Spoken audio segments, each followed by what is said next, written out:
Hi, my name is Steven Salazar, and this is my AP English Language and Composition REHUGO project for semester 2.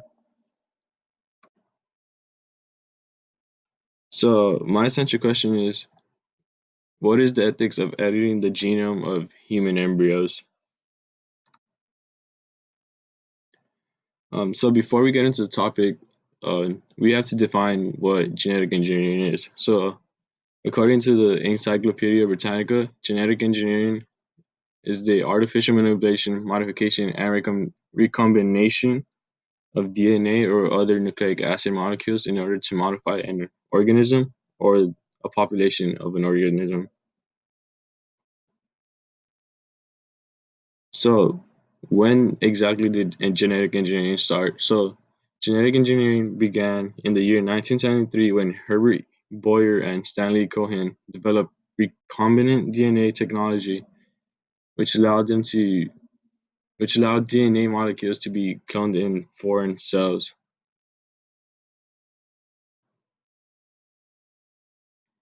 So CRISPR is a I guess a series of bacteria that you use for genetic engineering. So what exactly is it? So CRISPR stands for clustered regularly interspaced short palindromic repeats, which are the hallmark of a bacterial defense system that forms the basis of CRISPR-Cas9 genome editing technology. So the typical, or I guess the most useful type of CRISPR that's used in genetic engineering is CRISPR-Cas9, which was I guess modified in 2013 so that you could uh, use it for genetic modifications in organisms. So now we're going to get into the pro side that supports the use of genetic engineering for embryos. So the argument for using genetic engineering, or I guess CRISPR in this case, to genetically modify human embryos is that if you genetically modify the embryo, the children of the individual will become immune to certain diseases. So, like, let's say if you genetically modify someone's embryos to uh, not have HIV, like what a Chinese scientist did in the year 2018. He genetically modifies two sets of, or I guess one set of twins, to be resistant or immune to HIV, which also allowed them to be, I guess, have a genome that allows them to become smarter. Also, to actually genetically modify children, you have to edit the genome of the embryo right before the egg is fertilized.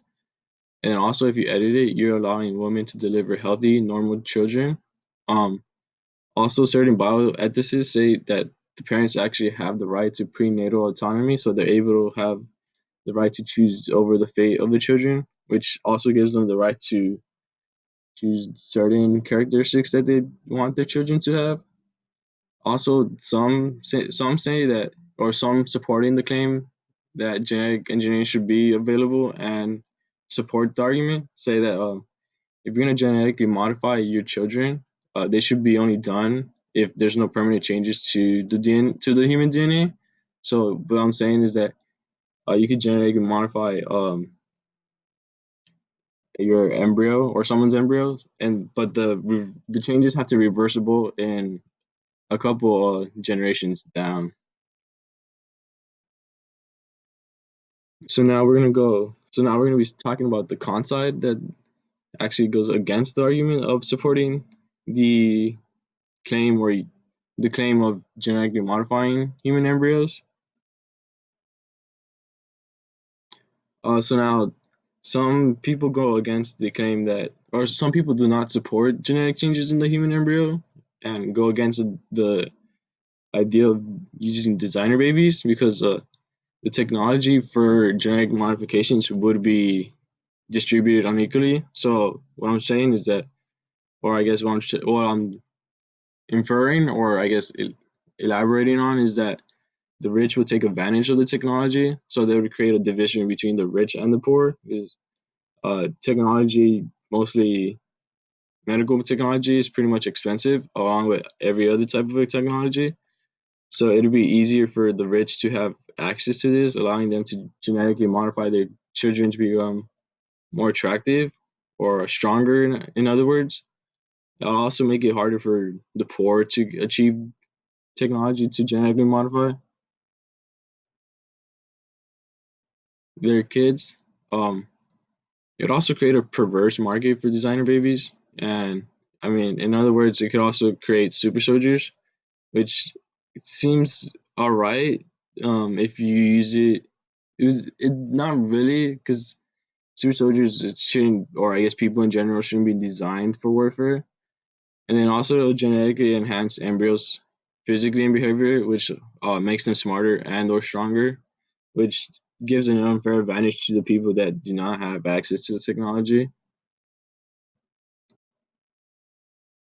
So now we're gonna go and be going looking into the solutions that you can use to monitor genetic engineering and also I guess prevent it from being taken advantage of. So some possible solutions is that you just have a governing scientific community, which allows to decide whether or not the embryo should be genetically modified.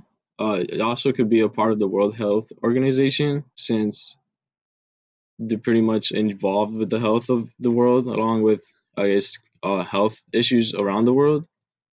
You could also use genetic engineering only if it harms the health of the child. So, for example, if a person or if one of the parents has a certain disease that will cause damage to the individual, let's say HIV or I guess diabetes type 1, you could also prevent you could also prevent those genomes from being passed on to the child. Um, you could also prevent the enhancement of children becoming smarter or stronger than the average person. And also, you could prevent permanent changes to human DNA so that it's able to be uh, happen so that you could prevent or I guess improve the health of future children. Thank you.